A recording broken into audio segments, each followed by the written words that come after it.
அனைவருக்கும் வணக்கம். முருகன் பக்தர்கள் பார்க்க வேண்டிய முக்கியமான பதிவு, அதாவது சனிக்கிழமை 19ஆம் தேதி தேய்பிறை சஷ்டி, சித்திரை மாதத்திற்குரிய தேய்பிறை சஷ்டி.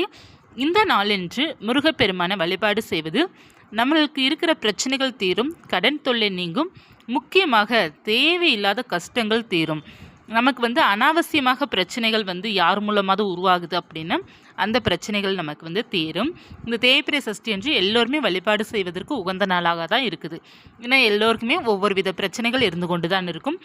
அதில் முக்கியமாக உடல் ஆரோக்கியம் இல்லாதவர்கள், மருந்து மாத்திரை அதிகமாக சாப்பிடுபவர்கள்லாம் இந்த தேய்பிறை சஷ்டி என்று முருகப்பெருமான மனதார பிரார்த்தனை செய்து நம்ம வழிபாடு செய்கிறோம் அப்படின்னா நிச்சயமாக அது சரியாகும்.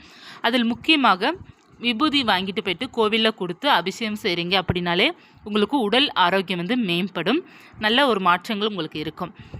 நம்ம அபிஷேகத்திற்கு என்னென்ன பொருள் வாங்கி கொடுக்கலாம் அப்படின்னா, முருகனுக்குனாலே பால் அல்லது சந்தனம் வாங்கி கொடுப்பது ரொம்ப நல்லது. அதில் நம்ம நாளை காலை எழுந்த உடனே சொல்ல வேண்டிய 6 நாமங்கள். என்னென்ன நாமங்கள்? பொதுவாக ஒரு நாமத்தை நம்ம 6 முறை சொல்லுவோம். இந்த நாள் நீங்கள் 6 நாமங்கள் சொல்லணும். இந்த 6 நாமங்கள் சொன்னாலே உங்களுக்கு முருகனுடைய அருள் பரிபூர்ணமாக இருக்கும். எழுந்த உடனே நீங்கள் சொன்னால் போதும். குளிக்கணும் செய்யணும் அப்படிங்கிறது அவசியம் இல்லை. எழுந்திருக்கும் போதே சொல்லுங்க, ரொம்ப ரொம்ப நல்லது. ஏன்னா நம்ம எழுந்திருக்கும் போதே முருகனுடைய அருளோடு நம்ம எழுந்திருக்கும் போது அந்த நாள் நமக்கு ரொம்ப சிறப்பாக இருக்கும். அதில் முக்கியமாக சொல்ல வேண்டிய நாமங்கள் என்னென்ன அப்படின்னா, ஓம் அழகனே நமக, ஓம் அரசனே நமக, ஓம் குகனே நமக, ஓம் குமரனே நமக, ஓம் கந்தனே நமக, ஓம் சஷ்டி நாயகனே நமக. இந்த 6 நாமங்கள் நீங்கள் காலை எழுந்த உடனே சொல்லுங்கள். நீங்கள் அதற்கப்புறம் குளித்த பிறகு குளிக்கும் நீரில் எப்போதுமே கொஞ்சம் பால் சேர்த்து குளிங்க, ரொம்ப நல்லது. அதற்கடுத்து நீங்கள் முருகப்பெருமானுக்கு 1 தீபம் அல்லது 6 தீபம் நீங்கள் ஏற்றி வைத்துட்டு மறுபடியும் இந்த 6 நாமங்களே சொல்லலாம். அப்படி இல்லைன்னா கந்த சஷ்டி கவசம் படிக்கலாம். முருகனுக்கு காலை வழிபாடு ரொம்ப சிறப்பாக இருக்கும். நீங்கள் காலை ஒரு 9 மணிக்குள்ளே கூட வழிபாடு செய்யலாம். முடியும் அப்படி இருப்பவரெல்லாம் காலை ஒரு 6:30க்குள்ளே வழிபாடு செய்திருங்க, ஒரு 7 மணிக்குள்ளே கூட. இல்லை சின்ன குழந்தைங்களாம் வச்சுருப்பவங்களாம் ஒரு 9 மணிக்குள்ளே நீங்கள் பூஜை செய்யுங்க, சஷ்டி பூஜை செய்யுங்க, ரொம்ப ரொம்ப சிறப்பான பலன்களை கொடுக்கும். அடுத்து மாலை நேரம், மாலை ஒரு 5 மணிலேருந்து நம்ம வழிபாடு செய்யலாம். 4:30லேருந்தே நம்ம பூஜை செய்ய தொடங்கலாங்க. 4:30 பிரதோஷம் நேரம் சொல்லுவாங்க. அதனால் நமக்கு 4:30லேருந்து பூஜை செய்வதற்கான தொடக்கமான நேரம் தான். 4:30லேருந்து ஒரு 5 மணிலேருந்து நம்ம ஸ்டார்ட் பண்ணலாம். நம்ம எல்லா ஏற்பாடுகள் செய்துட்டு நம்ம விளக்கேற்றி வைக்க எப்படி 5:30 ஆகிடும். நீங்கள் பூஜை செய்து முடிக்க எப்படி ஒரு 6 மணி 6:15 ஆகிடும். சஷ்டி கவசம் படிப்பதற்கே நமக்கு நிதானமாக படித்தால் 20 நிமிடம் பிடிக்கும். நம்ம படப்படன்னு படிக்கிறோம் அப்படின்னா, சீக்கிரமாக படிக்கிறோம் அப்படின்னா 10 நிமிஷம் பிடிக்கும். 20 நிமிடம் யார் நீங்கள் படிக்கிறீங்களோ அவங்க நீங்கள் நல்லா கரெக்டாக படிக்கிறீங்கன்னு அர்த்தம். ஏன்னா ரொம்ப ஸ்பீடாக படிக்கக்கூடாது, ரொம்ப ஸ்லோவாக படிக்கக்கூடாது. நம்ம ஓரளவு லிமிட்டாக நம்ம படிக்கணும். 20 நிமிடம் ஆகும், 20 to 25 நிமிடம் ஆகும். ஸ்லோவாக படிங்க, நல்லா புரிகிற மாதிரி படிங்க. சஷ்டி கவசத்தை பாடலாக பாடணும், அதுதான் முருகனுக்கு ரொம்ப பிடிக்கும்.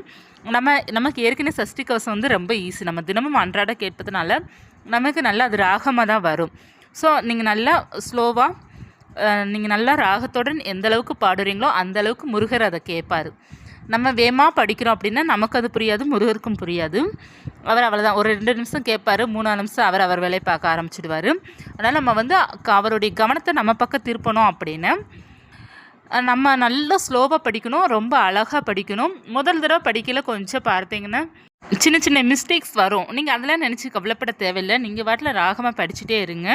எப்போதுமே தவறுகள் வருது அப்படின்னா பயப்படாதீங்க, நீங்கள் வாட்டில் படிங்க, ஒன்றும் பிரச்சனை இல்லை. ஃபைனலாக முருகன் இந்த மாதிரி சின்ன சின்ன தவறுகள் இருக்குது, அதை ஏற்றுக்கொண்டு அடுத்த முறை நான் படிக்கல, எனக்கு எந்த தவறு வரக்கூடாது முருகன் அப்படிங்கிற மாதிரி வேண்டிக்கோங்க. முருகர் தவறக்கூடாது அவர் ரொம்ப ரசித்து தான் கேட்பார். ஏன்னா நிறைய கந்த சஷ்டி கவசம் நம்ம கதையில் பார்க்குறோம் அப்படின்னா முருகனுக்கு ரொம்ப பிடிச்சது இந்த பாடல் அப்படிங்கிற மாதிரி சொல்லப்பட்டிருக்குது. அதனால் நீங்கள் கந்த சஷ்டி கவசம் நல்லா ராகமாக படிங்க. அது சஷ்டி என்று படிக்கிறது ரொம்ப நல்லது. அதே போல் மந்திரங்கள், ஓம் சரவண பவாய நமகம் மந்திரங்கள் 108 முறை சொல்வது ரொம்ப சிறப்பு. இந்த சஷ்டி தினத்தன்று நீங்கள் யாரெல்லாம் நகை அடமானத்தில் இருக்குதோ அவர்கள் கட்டாயமாக வழிபாடு செய்யுங்க. கட்டாயமாக சஷ்டி அன்றே உங்களுடைய நகை உங்கள் கைக்கு சேரும். மிராக்கள் நிச்சயமாக நடக்கும். அதே போல் கடன் பிரச்சனை இருப்பவர்களும் கட்டாயமாக வழிபாடு செய்யுங்க. முருகனுடைய அருள் மிராக்களால் நிச்சயமாக கடன்லாம் அடையும். நம்பிக்கை இருப்பவர்கள் அனைவருமே ட்ரை பண்ணி பாருங்கள். முருகன் உங்களை நிச்சயமாக ஆசீர்வாதம் பண்ணுவார். எடுத்த உடனே நமக்கு இந்த மிராக்கெல்லாம் நடக்கும் அப்படிங்கிற எதிர்பார்க்காதீங்க. 2-3 சஷ்டியை வழிபாடு செய்து பாருங்கள், வாழ்க்கை நிச்சயமாக மாறும். எதுவுமே நீங்கள் நம்பிக்கையாக இருக்கும் பட்சத்தில் நம்ம கடனை அடைச்சலாம், நமக்கு நம்பிக்கையா அப்படி இருக்கும் பட்சத்தில் எல்லாமே சரியாக போயிடும். நம்மளுடைய மனம்தான் நமக்கு நம்பிக்கையை கொடுப்பது.